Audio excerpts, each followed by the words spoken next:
Welcome to November 15th, day 15 of the 30-day hard. I'm still going at it. We're halfway through the month. Woo! All right.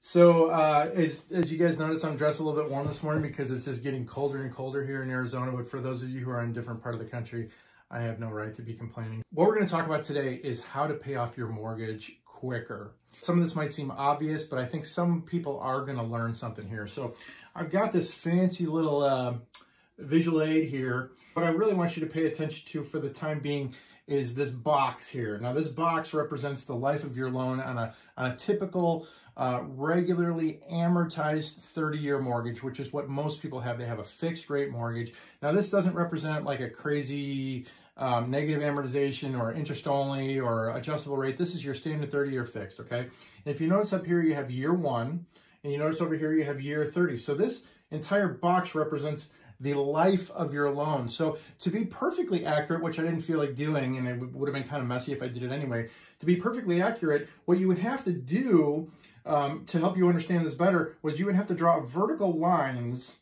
between here and here. You'd have to draw 360 vertical lines because you make 360 payments over the life of a 30-year loan.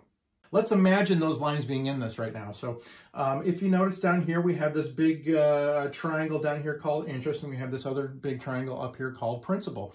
And so why is it shaped like this? Well, because at the very beginning of your mortgage, if you took a slice out of this, you would see that the first payment that you make in your mortgage, it's almost all interest, right? And a very tiny sliver up here is principal.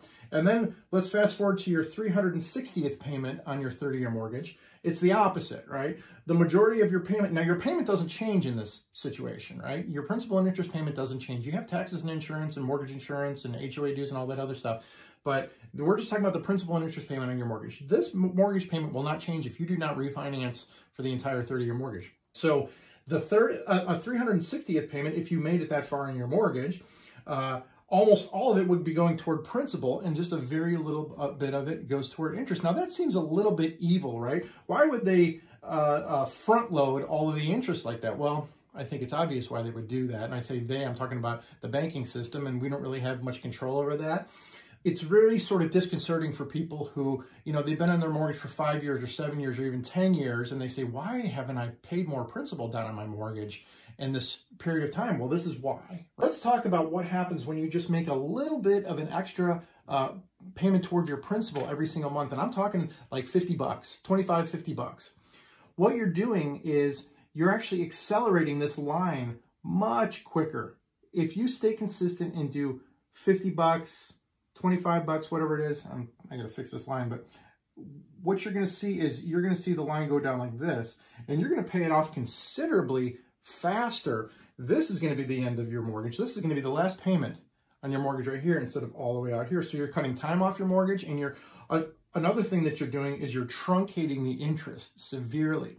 So pay an extra $25 or $50 or $100 or whatever you can pay on your mortgage to save a lot of money. Look at all this interest that you saved over the life of the loan, and you actually turned a 30-year loan into like a 22, 23, 24-year loan.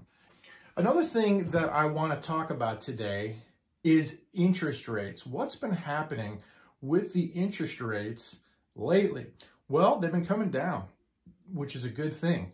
I think we peaked out at like 7.625 or 7 3/4, and now for the same people that I was quoting in the high 7s for a 30-year fixed mortgage, I'm now quoting in the high 6s.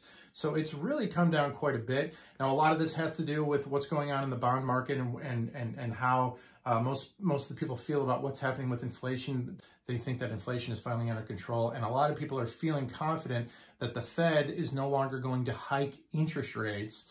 Now, this is all speculation. We don't know if that's actually what's going to happen, but that's sort of the buzz in the market right now, is that's the general consensus. Perception is kind of reality in that sense. Whatever the market thinks, actually it becomes a self-fulfilling prophecy in the market. So if people think rates should be coming down, rates come down. I think if people think stock prices should be going up, stock prices go up because they bid up the price of stocks. So hopefully we keep going in this direction, and hopefully everybody's interest rates will be coming down. Those of you who have not locked in yet, I'm proud of you for sticking it out. I really think that we're heading in the right direction now. I think that interest rates will continue to come down, at least in the foreseeable future, maybe the next few weeks, maybe the next few months. So good luck to everybody out there.